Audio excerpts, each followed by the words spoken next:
Welcome back to my series, United Countries. In today's episode, we'll be talking about Yugoslavia. Yugoslavia used to be a country in the Balkans, but due to wars and conflicts, the nation collapsed in the 1990s. I've always been curious about how Yugoslavia would look like if it still existed, and today, I'll show you. Let's get on with it. Inside the Yugoslavia are many nations. These are Serbia, Croatia, Slovenia, North Macedonia, Bosnia and Herzegovina, Montenegro, and depending on how you see it, Kosovo or not Kosovo. The proposed flag is the former Yugoslav flag, which does not give any country more representation than any other. Yugoslavia would be in the Balkans, in the Mediterranean. Like always, we'll start with size.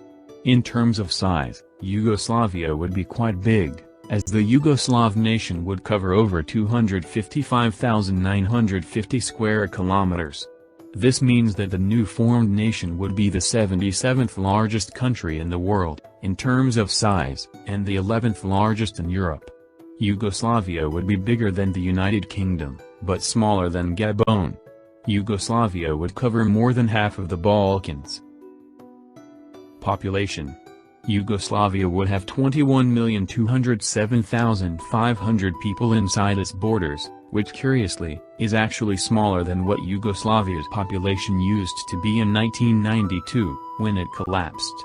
Yugoslavia would still have the 58th largest population in the world, ahead of Romania and Chile, but behind Sri Lanka.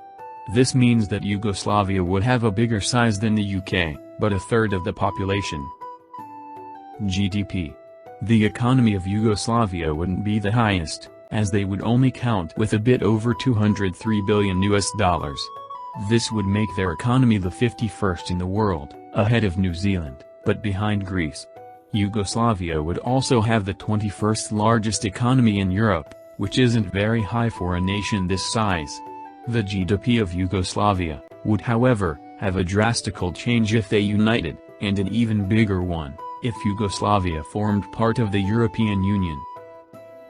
From GDP we move on to GDP per capita. Yugoslavia wouldn't be a very wealthy country, as the average GDP per capita would be only $10,447 per capita. This is quite low for an European nation. This would mean that Yugoslavia would have the 66th highest GDP per capita in the world, ahead of Mexico, but behind Equatorial Guinea. Croatia and Slovenia would be in the wealthier parts, as both nations are much more wealthy than the rest of Yugoslavia. Next up, crime rate. Surprisingly, Yugoslavia would have a low crime rate, sitting at 1.69, which is less than many European nations. Yugoslavia would have the 156th highest crime rate. In this case, the lower positions are better, as it means you have a smaller crime rate. This would make the Yugoslav nation more dangerous than Ghana, but less than Sierra Leone. Curiously, Montenegro would have the highest crime rate inside a reunited Yugoslavia. Suicide rate. The suicide rate in Yugoslavia wouldn't be very high, especially for an Eastern European nation. With a suicide rate of 9.3, Yugoslavia would have the 83rd highest suicide rate, ahead of Laos, but behind Paraguay and Canada. Now it's the turn to pick a capital for the reunited Yugoslavia. To pick a capital, we'll need to look at the largest cities of Yugoslavia. The largest, Belgrade, would have over 1.6 million people, and it would also be huge in size. Belgrade is already Serbia's capital. Zagreb would be the second biggest, and the capital of Croatia. With over 1.1 million people inside, Zagreb and Belgrade would be the only cities with over 1 million people. Sarajevo, from Bosnia and Herzegovina, would be the third biggest, and would finish the podium. It'd have a bit over 500,000 people living inside it. Ljubljana, Slovenia's capital, would occupy the fourth position, with over 500,000 people. Skopje, from Macedonia, would be the fifth largest in both size and population. Also with over 500,000 people. Kosovo's capital, Pristina, would be the sixth largest, and would have a bit less than 500,000 people inside it. Finally, ending the list, is Nis, another Serbian city, with over 250,000 people. This means that all nations, except Montenegro, would have a city in the top 7 largest cities.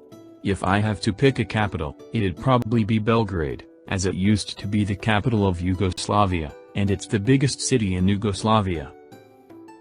Religion. The largest religious group inside Yugoslavia would be Orthodox Christianity, as they would control 43% of the Yugoslav population.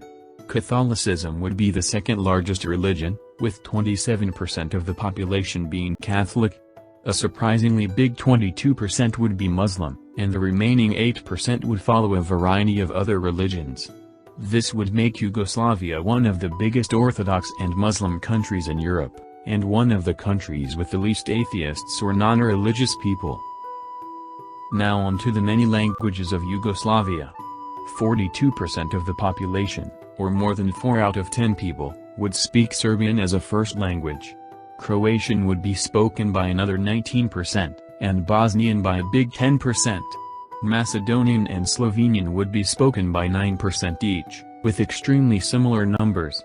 Albanian would make up for another 8%, and the remaining 3% would speak Montenegrin as a first language. Here we can see the dominance Serbia would have in Yugoslavia, which was a reason why the country failed in the first place. Ethnicity. Ethnicity played a big role in the destruction of Yugoslavia, as it was ethnically very diverse. If Yugoslavia reunited, 35% of the population would be ethnically Serbian. Another huge 20% would ethnically be Croat, or from Croatia. Curiously, another 11% would be ethnically Albanian, even though Albania didn't form part of Yugoslavia. Bosnians would make 9%, and Slovenes another 8%. Macedonians would make up another 6%, and Montenegrins would make up a small 1%. The remaining 10% would be made up of a variety of other ethnic groups. This here just proves my point. Yugoslavia would be too diverse in terms of ethnicity and language, which difficults its recreation even more. Military personnel. The military personnel of Yugoslavia wouldn't be the highest, but it wouldn't be very low either. Yugoslavia would count with 74,000 active duty soldiers, 57,560 reserved soldiers, and a paramilitary of 30,350.